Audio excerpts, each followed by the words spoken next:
c'est que nous allons parler du dernier Corso Fleury qui était à Roquebrune-sur-Argent dans le Var. François, sans plus attendre, je te passe la parole. Dis-nous tout, explique-nous. Eh bien, bonjour. Je suis roquebrunois d'origine, j'habite à Montréal depuis 11 ans. Je suis photographe de professionnel. Et entre autres choses, dans mes projets personnels, je crée des séries de documentaires et puis de reportages. Et en 2019, donc, il y avait ce qui a été jusqu'à présent le dernier Corso Fleury à Roquebrune. Puis, connaissant les personnes qui l'organisaient, j'ai pu m'immiscer dans les préparatifs, l'organisation pour documenter tout ça et puis voilà, publier une série de photos, comme travailler sur un événement quand même folklorique, traditionnel et amener une lumière un petit peu plus contemporaine dans l'esthétique et puis le rendu, qui est ce que je fais moi au quotidien pour tous mes projets. Donc, je trouvais ça intéressant. Et puis, voilà, le projet, ça s'est super bien passé. Je vous raconte peut-être un peu plus quand on regardera les photos, comment ça s'est déroulé. Et puis, dernièrement, il a été... On est super curieux de voir les photos. Et tu disais, quand on a préparé, alors je te laisse pendant ce temps-là partager ton écran si tu veux. Hein. Je ne veux pas te contrôler et trop t'embêter. Mais tu disais que finalement, depuis que tu es à Montréal, tu as un peu pris conscience de tout ce patrimoine et soudain, tu as eu beaucoup plus d'intérêt, c'est ça? Ouais, bah, c'est le genre de truc, typiquement, je pense qu'il doit arriver à plein de gens. Au plus tu t'éloignes, au plus tu te rends compte un peu des choses que tu avais sous le nez. Comme quand j'habitais au bord de la mer, je voyais plus la mer. Maintenant, je pourrais vendre un rein pour habiter à côté. Mais le Corso, c'était un peu pareil. Je dirais que c'est des choses que je pense, je l'ai vu dans mon enfance. J'en ai quelques souvenirs, peut-être, je suis même plus certain. Et puis là, d'un coup, dans ma démarche à moi, mon processus, je me suis dit, tiens, ça serait typiquement le genre d'événement que j'aimerais vraiment documenter. C'est là, ça existe. Il y a quelque chose, c'est intéressant, c'est communautaire, il y a du folklore, c'est remis à une sauce plus moderne. Enfin bref, c'est des choses du coup qui, je me suis dit ouais, je vais faire le déplacement. Je suis venu exprès là, ça a pris quelques semaines, mois à préparer, puis pour faire le projet. Puis effectivement, c'est avec la distance que je me suis aperçu que c'est le genre de truc que j'avais envie de revoir et puis de décrire un peu plus. Ouais. Ouais, en fait aussi, si on remet les choses dans le contexte, moi quand j'ai fait le projet, il s'adressait aussi à une population qui est complètement étrangère à cette culture et cette tradition, parce que j'habite en Amérique du Nord, donc je savais que probablement les premières personnes qui allaient voir le projet étaient des gens pour qui c'est une abstraction complète, un Corso Fleury. Donc je pense que ça valait le coup de remettre ça aussi dans un contexte un petit peu historique, de montrer justement que c'est suffisamment ancien et puis à quel point en se basant surtout sur des photos un petit peu plus historiques comme ça, on peut suivre l'évolution et voir à quoi ressemblent les chars aujourd'hui. C'est quand même ça la finalité du Corso, puis tout le travail. Donc, j'avoue que j'ai pensé à ça, que probablement j'ai donné de la matière qui permet de situer le contexte à des gens qui ne l'ont pas. Je pense qu'en France, peut-être qu'il y a plus de gens qui sont à même qui ont déjà vu un carnaval, qui ont déjà vu un corso, une fête du citron, des choses comme ça. C'est peut-être plus dans c'est plus dans les mœurs. Donc ouais, il y a un peu de contexte comme ça. Puis c'est des photos qu'on avait à la maison là. Je les ai pas sélectionnées particulièrement par rapport aux gens qui avaient.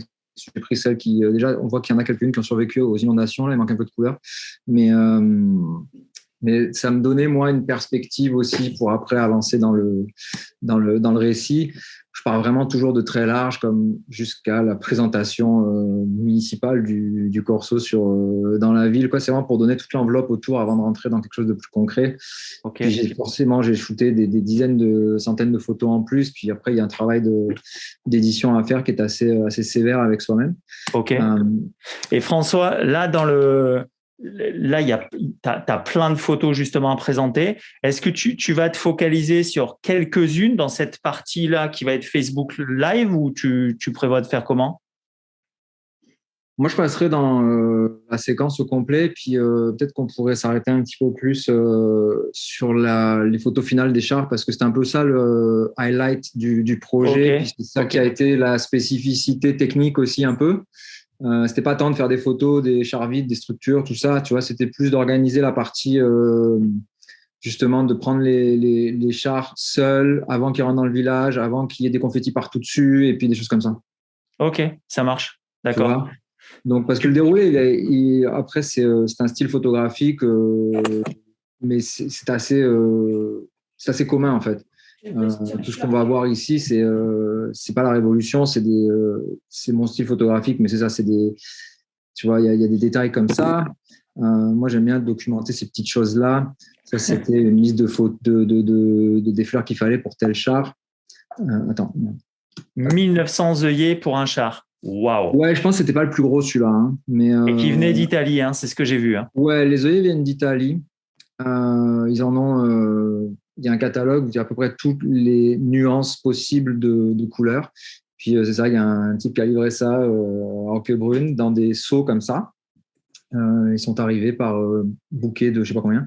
Puis il y en avait, il y en avait, il y en avait. J'ai pas pu être là au débarquement, mais donc ils sont comme ça, ils sont stockés. Puis donc ça c'est René qui est un petit peu l'organisateur en chef de la manifestation. Peut-être certains le connaissent, René Corniolo. Oui. Figure. J'étais à l'école avec lui. Ok. Et c'est ça, c'est René qui parle même pas italien, mais qui gère les œillets avec le transporteur italien. Ça, c'est drôle. Puis bon, là, on est dans la confection sur la bruyère. Donc, la bruyère, pourquoi je le rappelle notamment dans le magazine, là, c'est la spécificité un petit peu des chars roquebrunois. C'est la bruyère arborescente qui pousse sur les collines à ce moment de l'année. Ouais. Ça, c'est Loïc, le fils de René, qui a fait toutes les armatures en fer. Loïc, il a fait la fac avec moi, il était en socio à Aix, et puis aujourd'hui, il est ferronnier.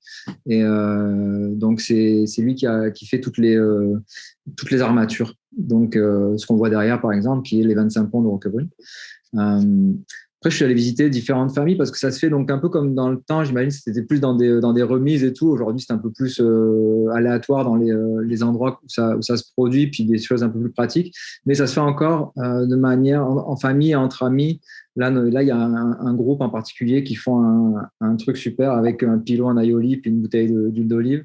Je vais montrer aussi des détails du travail, puis toujours dans un style un petit peu particulier. Mais là, on voit vraiment les deux bords de comment ça fonctionne, à quel point c'est un travail minutieux de pointer chaque œillet avec un cure-dent dans du papier, dans du grillage à poule. Ça prend une éternité.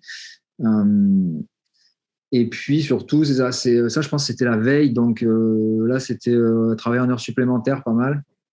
Ça n'arrêtait plus. Et puis, ça a fini à la lampe torche et puis avec de l'éclairage de chantier pour terminer ça. Parce que, comme on le rappelle, les fleurs, elles sont mises à la dernière minute pour garder leur fraîcheur.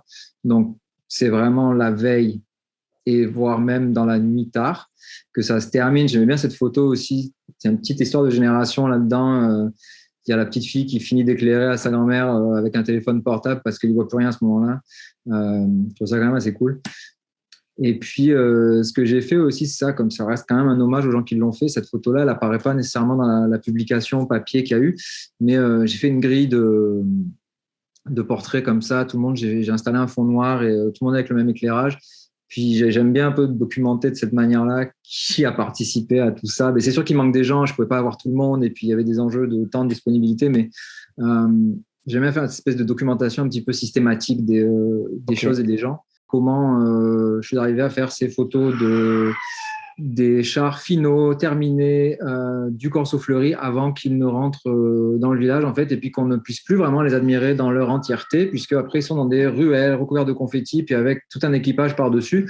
Donc moi, tout le but finalement, le cheminement de ce projet, c'était d'arriver à ce résultat-là.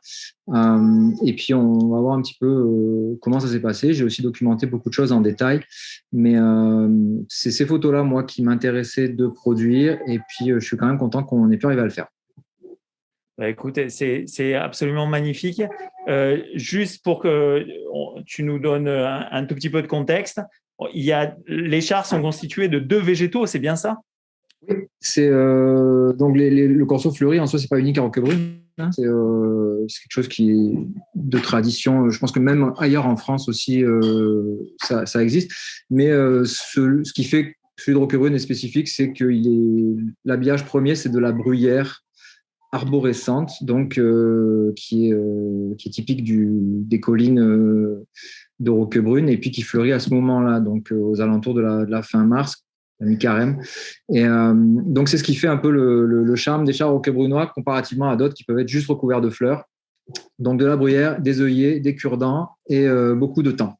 quand on voit les photos souvent des chars, quel que soit le type de manifestation de carnaval et tout, c'est souvent en contexte un petit peu bordélique, très encombré. On a du mal un petit peu à saisir parfois à quel point l'ampleur du truc, de manière un petit peu plus épurée. Et, et donc, il y avait un petit enjeu, c'est ça qu'il a fallu prévoir le plus longtemps pour ce projet-là, c'est vraiment de pouvoir déplacer la colonne de chars le jour avant qu'ils rentrent dans le village, tu vois, parce que ça se déplace pas comme ça, c'est tous des trucs qui n'ont pas le droit de rouler sur la route normalement, donc c'est avec la police et compagnie, et puis ça se manœuvre pas super bien, quoi. Donc il a fallu trouver un endroit.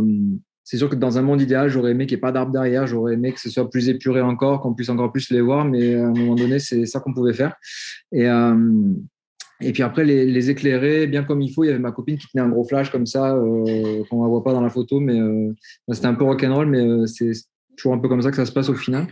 Et je suis quand même bien content qu'on puisse les voir en entier, au même titre finalement que tous ces gens-là dans le projet aussi, parce qu'une fois qu'ils rentrent que les gens sont dessus et puis que tout le monde les regarde, les gens sont jamais vraiment crédités, en fait. Toutes les petites mains qui ont travaillé des heures et des heures derrière, chacun sait dans son équipe qui a fait quoi, mais c'est vrai que au final, c'est vraiment un travail de discrétion, et puis il n'y a personne qui reçoit des fleurs justement pour ce travail-là. Donc, c'est un peu ça, vraiment, l'idée au complet du projet, rendre un petit hommage aux gens qui font le projet, qui travaillent des heures et des heures, et puis surtout voir le produit fini, entre guillemets, si on peut dire, dans une forme qu'on voit rarement, je trouve. Oui. Ouais, et on entend que tu as de la compagnie, c'est bien, c'est impeccable. Oui, il y a la relève, là. Excellent. Simplement, Nadine nous disait qu'elle connaissait des personnes en photo, donc super Nadine. Et nous, j'ai failli perdre Valérian, donc je suis allé chercher de la bière. Je suis désolé, hein. Je peux pas vous la faire passer par le tuyau encore, ça marche pas. Est-ce que tu nous as dit, donc on a parlé tout à l'heure de la bruyère et des œillets. Est-ce que tu te souviens, donc les œillets, ils viennent d'Italie, c'est ça? Ouais. La bruyère, elle vient des collines. Est-ce qu'il te reste en tête des quantités ou je sais pas, parce que c'est quand même assez monstrueux là, quand on voit la taille. Je crois que si je dis pas de conneries, c'est pour le corso au complet, il y avait 30 ou 40 000 œillets. Je sais plus si je l'ai ça dans un texte là, je vais te dire.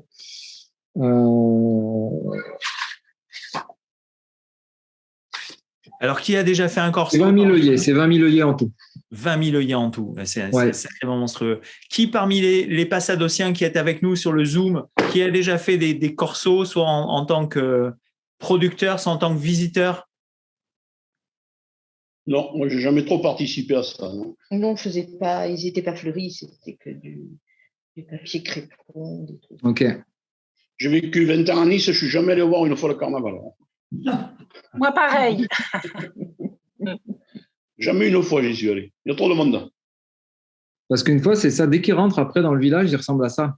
C'est recouvert de confettis, on distingue plus grand-chose, on est tellement proches que c'est intéressant aussi parce qu'il y a de la musique, il y a des parades, il y a tout plein d'enfants dessus, c'est vraiment un autre charme complètement. Mais moi, ce qui me manquait, c'est ça, quoi, c'est d'avoir une vue un petit peu plus complète, finie, avant que ça devienne, justement, que ça redevienne un objet populaire au sens propre, c'est-à-dire que tout le monde se l'approprie et puis arrache des fleurs, et puis une fois que c'est fini, parce que c'est ça qui s'est passé à la fin du corso, ils étaient sur la place de la salle Molière en bas, et puis chacun pouvait se prendre des fleurs et faisait des bouquets, donc c'est ça qui est cool aussi. Mais la durée de vie dans l'état qu'on regarde là, elle est de 1 heure. Après, c'est terminé, quoi. Donc c'est ça qui est intéressant, je trouve. Oui, c'est le côté éphémère qui est très intéressant quand même. Tout ce travail pour après, tout disparaît. C'est pareil à Toulon, les corsos avec les fruits, les citrons. Après, tout est pareil. Ça a une durée de vie de 2 heures, 3 heures. Hein. Après, ça, en revanche, c'est assez beau, cette idée-là. Ouais, et puis que ça se passe dans les mêmes conditions à quelque chose près que ça a pu être dans le passé. Puis moi, ce qui m'a plu aussi, c'est que je le savais pas avant, mais c'est qu'il y avait énormément de jeunes en fait impliqués. Euh, Tous des gens de mon âge à peu près. Ça, c'est que des gens avec qui j'étais à l'école, au collège, quoi. Hein. Puis ils sont tous impliqués de près ou de loin dans la confection. Et puis c'est sympa parce que ils passent des super bons moments aussi. C'est vraiment cool. Tu vois, il y a un travail quand même aussi. Les œillets, ils arrivent, ils sont pas entièrement fleuris parce que je pense qu'ils les coupent un peu précoce. Il faut les ouvrir un par un à la main aussi. Ça, c'est un pré-travail avant de les accrocher. C'est qu'il faut les écarter un petit peu pour qu'ils prennent un peu plus de volume parce que sinon, il faudra en mettre 3 fois plus aussi. Là, on voit bien qu'ils sont tout verts. Et puis, quand par contre, on les a dans les pots comme ça, ils sont plus fermés à ce moment-là. Donc, tu ouvres 20 000 œillets à la main. Ah ouais, un par un. Et puis après, il faut les crocheter là-dedans, quoi. Donc, des sangliers, des 25 ponts. Non, mais c'est un truc. Alors, François, on a eu deux petits commentaires. Nadine, est-ce que tu veux nous faire la version à la voix de ton commentaire sur le char? Sinon, je peux lire ton commentaire comme tu veux. Oui. Ben, dans le début des années 60, d'ailleurs, je devrais dire que Monia et moi étions sur un char. C'est vrai. Et encore des photos. Et on avait un costume en fait très simple. Et sur le char, c'était en fait ce qu'on appellerait un pick-up maintenant. Et il y avait le chien Pluto de Disney. Et nous, on était avec on était un petit peu déguisés. Et on a fait partie du corso en tant qu'enfants sur l'arrière du pick-up où nos parents, pendant des semaines, enfin 2 semaines ou une semaine avant le corso, étaient allés tous les soirs piquer des fleurs. Ah ouais. Donc voilà, j'ai un souvenir, je m'en souviens, ma mère m'a dit que j'étais tellement contente d'être sur ce char, j'étais heureuse. Donc, et moi, j'étais vraiment très malheureuse. Monique, qui était légèrement plus jeune qui est un peu plus jeune que moi, donc elle était plus petite et elle n'était pas très contente. Mais moi, j'avais 5-6 ans et à 5-6 ans, c'était le rêve. Et Moni, elle avait 3 ans et c'était un peu jeune. Je trouve que c'est ça qui est rigolo aussi dans l'évolution, justement, si on regarde les photos peut-être qui ont plus de 50, 60, 70 ans, là. Mais aujourd'hui, dans la représentation des chars, là, si on regarde ces 6-là, par exemple, le premier à gauche, c'est un Walt Disney, Alice au Pays des Merveilles, c'est quoi, c'est Walt Disney? Pas forcément. Ça a été récupéré par Walt Disney, oui. En tout cas, c'est quelque chose de plus moderne. À côté, on a quand même à droite les 25 ponts avec des sangliers, quoi. Donc, on est ailleurs. En dessous, en bas à droite, c'est les vignerons. Donc, c'est un genre de pressoir. Celui au milieu avec Jean-Louis Teurier, là, c'est en bas, c'était l'association des médiévales, donc c'est encore autre chose. C'est un thème un petit peu autre qui n'a pas rapport nécessairement avec le folklore provençal, quoi. Par contre, en bas à gauche, là, on est sur l'huile d'olive, l'ail et le pilon, c'est autre chose encore, quoi. Donc j'aimais bien, moi, qu'il y ait cette espèce de diversité un peu, qu'il y ait des trucs modernes de Alice au Pays des Merveilles qui côtoient le sanglier, quoi, des 25 ponts. Je trouve, et puis sans. C'est fluide, quoi. Les transitions, il n'y a pas de problème, quoi. Donc, sympa. Et donc, Jeanne, je ne sais pas si tu peux ouvrir ton micro, Jeanne. Je te laisse 2 secondes. Non, donc Jeanne nous dit que tu as fait des corsos pas fleuris, tu as participé à la construction d'un robinet géant pour sensibiliser la population à l'importance de l'eau, notamment au Mali et le village de Sandaré, jumelé à ta ville dans l'Essonne, en région parisienne. Et on salue tous les gens du Nord. Voilà, tout simplement. Le Nord. Le Nord. Très sympa, très, très sympa. François, est-ce qu'il y a quelque chose que tu voudrais ajouter ou les Passadotiens qui sont connectés avec nous sur ces magnifiques photos de François? Non, c'est ça. Puis j'ai hâte de pouvoir, une fois que je vais être de retour en France durablement, m'atteler à d'autres sujets comme ça. Ça m'intéresse toujours de voir comment on peut raconter un petit peu différemment avec des images plus contemporaines, des choses un petit peu plus historiques qu'on a peut-être des fois souvent vues sous les mêmes aspects. Donc ça va être un des trucs c'est pas une des raisons pour lesquelles je veux rentrer, mais c'est clairement quelque chose qui va m'arranger pour traiter des sujets qui m'intéressent sans devoir prendre des billets d'avion à 3000 balles. Donc ça va m'aider un petit peu. Eh bien, écoute, on sera ravis. Et fais-nous signe. Et la dernière image que tu montrais, c'était de l'aïoli géant. C'est ce que j'ai compris. Hein. Là, on voyait Celle-là, ouais, ça, c'est l'équipe qui le fabriquait. Ouais. Non, mais c'est vraiment très cool. Écoutez, là, il y a Olivier Jean. Très, très sympa. Merci encore, François. Et puis, tu sais que la porte est grande ouverte pour les Journées du patrimoine. Hein. On va avoir. Là, normalement, écoute, en septembre, c'est prévu. Écoute, alors voilà. Et puis, tu sais que nous, l'idée, c'est d'exposer des choses bien. Donc, voilà, la porte est grande ouverte. Ça sera avec plaisir. Pour venir exposer pour les Journées du patrimoine. Super. Est-ce que oui, Nadine. Juste un détail, apparemment maintenant, vu que beaucoup de remises sont transformées en appartements, que c'est un peu difficile de trouver des lieux pour justement préparer les chars. Dans les années 60, il y avait beaucoup plus d'agriculteurs qui mettaient à disposition des espaces, et apparemment maintenant c'est un peu un souci. Ouais, j'ai entendu tout à l'heure, si on n'est plus dans la remise de village traditionnelle, là, en fait il y avait 3 espaces en gros, 4, c'est des hangars. Il y avait le hangar du comité des feux de forêt qui en fait un. Près du lac, il y avait des grosses serres qui ont été transformées en espèce de gardiennage de bateaux. Là, ils en faisaient 3 d'un coup. Et puis après, le sud de l'Aioli, lui, il était fait chez les gens qui ont de la place. Là, c'est des terres à côté du golfe. Là. Puis c'est ça, mais c'est sûr que c'est plus dans le secret des. Parce qu'il ne fallait pas. Ouais. C'était ça, on faisait cacher. Ouais, moi, quand j'allais acheter des fruits et légumes avec ma grand-mère à Roquebrune, on faisait le tour des remises. Là, c'était quand même autre chose.